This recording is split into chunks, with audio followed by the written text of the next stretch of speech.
Hey guys, we are on lesson 2.3 now. Today we're going to start looking at domain and range. All right, so by the end of this lesson, we should be able to describe and write the domain and range of all kinds of relations. Right? We're going to be able to tell if they are discrete or continuous. We're going to learn what those words mean.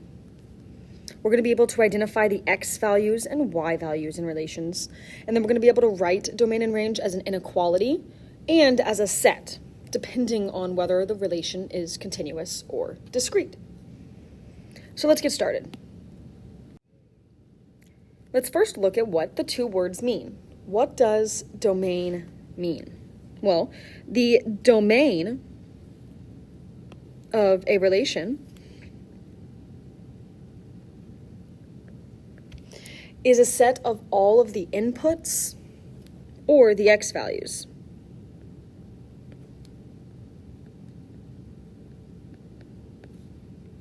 So what that tells us is another word for domain is input or x values. And we've already looked at the term input before as we were looking at identifying functions.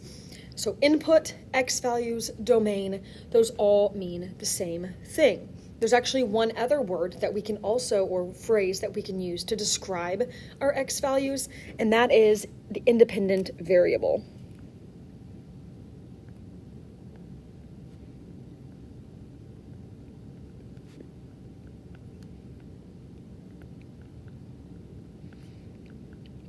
And to remember that all four of those are the way to say the same thing, you can remember Dixie. D-I-X-I. Right? That stands for domain,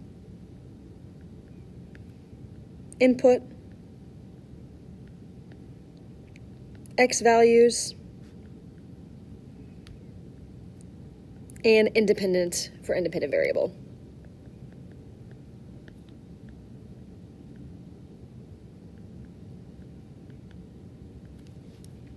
Okay, just make sure that you understand that those mean the same thing. Domain is the same as x values, it's the same as my input. Okay, well, what's the range?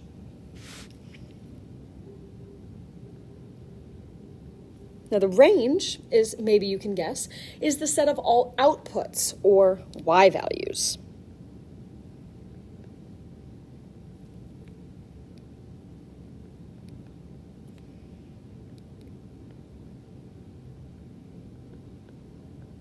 And if another way to say domain is our independent variable, then another way to say our range is the dependent variable.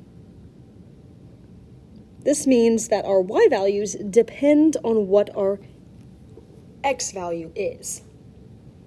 And that makes sense if we think about it, because we've already been looking using function notation to see that when we plug in an x value, we use a rule, right? We apply a rule to our x value, we get a y value. That means our y value depends on what x value we put in. It also depends on what the rule is, given the function. In a way you can remember that all four of those words mean the same thing, range, output, y values, is Roy D. So you can remember Dixie, Roy, D. And that just stands for range, outputs, y values, and dependent variable.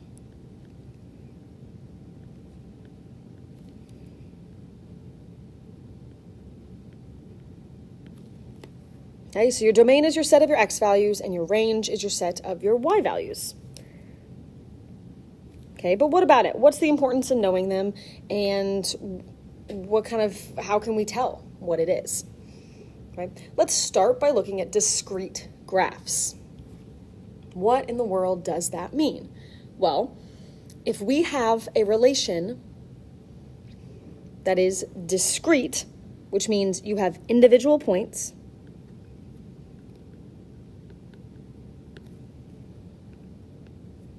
then you're going to list all of your points to show your domain. Okay, so when we say discrete, that means that you have individual points on a graph. It looks like the graph to the right, where we don't have a solid line, we just have points. That is known as a discrete graph. Okay? And we show the domain and range by listing all of the inputs and outputs inside squiggly brackets. You know, the ones that look like this.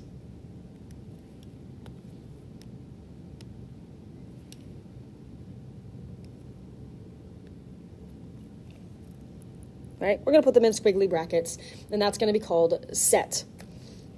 Okay? So let's look at what it is. The first thing I want to do, and I'm going to show you an example. Discrete would be like this, right? And it would just have dots all over the place. There's nothing, there's no actual lines or anything like that. Okay? So let's first look at our points. And let's just label them, okay? Remember, our origin is here in the center. And so I'm going to look, and I'm going to count and label each of my points. This is 2, 4, -1, 4, -3,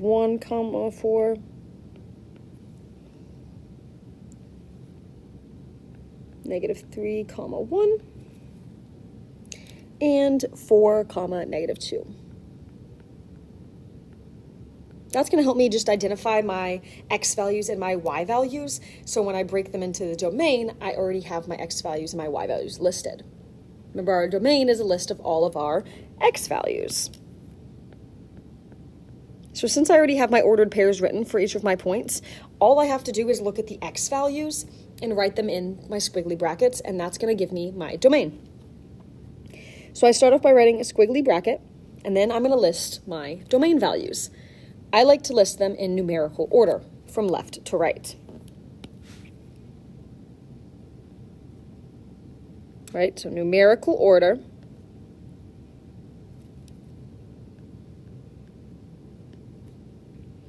From left to right. That's how we should write them. So I need to look now at my graph and find my x values. Remember, my x values are always the first one written. It's always x, y. So I'm going to look for my smallest x value. It's -3. So I'm going to write -3. My next value is -1. Then I have 2. And then I have 4. Those are all my x values. I have 4 points. I have 4 x values. So I can close it off with my other squiggly line. And that's my domain. All right. Well, let's look at the range. My range is all my y values. Okay? And you write them in the same way, in numerical order, from bottom up to top. So from my lowest to my highest.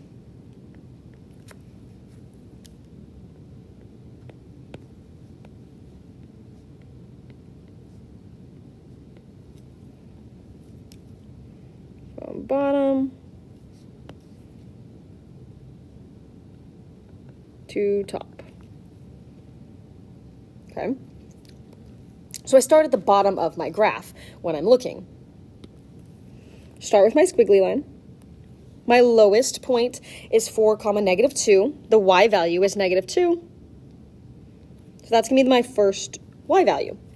Okay, then my next highest point is -3, 1. The y value is 1.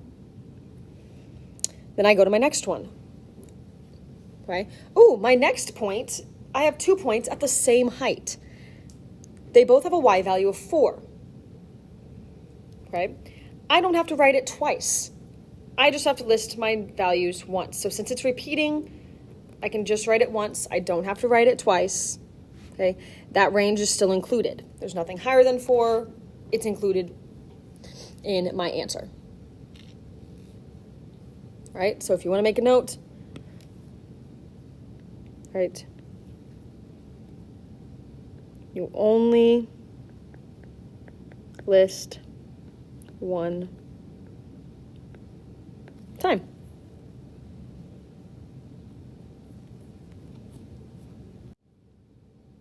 So far, we've looked at a graph and how to tell a discrete graph and list my domain and range. But what if I have a table or a mapping? Well, it looks fairly similar. We list the x values still and the y values in set notation with the little brackets for each of my values. Okay, so again, your x values are your domain. Okay, x values, domain, inputs, independent variable. Domain is always my x values. Right? If this helps you remember that my domain is my x values, think what comes first in the alphabet? X before y, right? X values comes before y values. Domain, D, comes in the alphabet before R for range. So maybe that will help you remember they're both in alphabetical order. X comes before Y, just as D comes before R. All right, so in my table, to list my domain, I just need to look at my X values and list my X values. Remember, if there's a repeating X value, like there is here, I have 4 on there twice. I only have to list it once when I write my answer. So I draw my squiggly bracket, which is not super pretty all the time. In a table, they're normally written already in the least to the greatest, so it's easy to write. So -2, 4, and 5.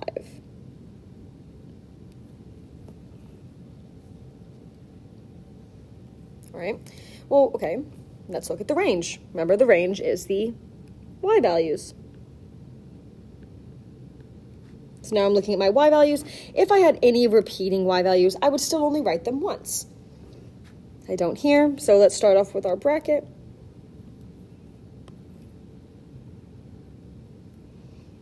And they are also written already for me in least to greatest order, but if they weren't, I would just make sure they were. -1, 3, 7, and 8. Right? And there is my list of my domain and range for my tables. All right, let's look at a mapping. So we've already looked at mappings. We know that X is always written on my left side. That's my input, and my output is my Y on the right side, okay? And I'm going to list them just the same, since these are individual points and not continuous, which we'll learn about in a little bit. I know I'm going to write in set notation. So again, my domain is my X values, and my range is my Y values. My X values are written on the left, so I'm going to write them in set notation. 1, 3, 7. And my Y values. Ooh, I noticed something interesting here. Okay, well, I have 8 is used twice. Okay, I noticed that because I have 2 arrows pointing towards 8. That means it's being used twice. But I don't have to write it 2 times, like I've said. Right? The other thing I'm noticing is that 6 isn't used. That means I don't have to write it. I don't have to include it if there's no arrows pointing to it. So that's not going to be included in my answer.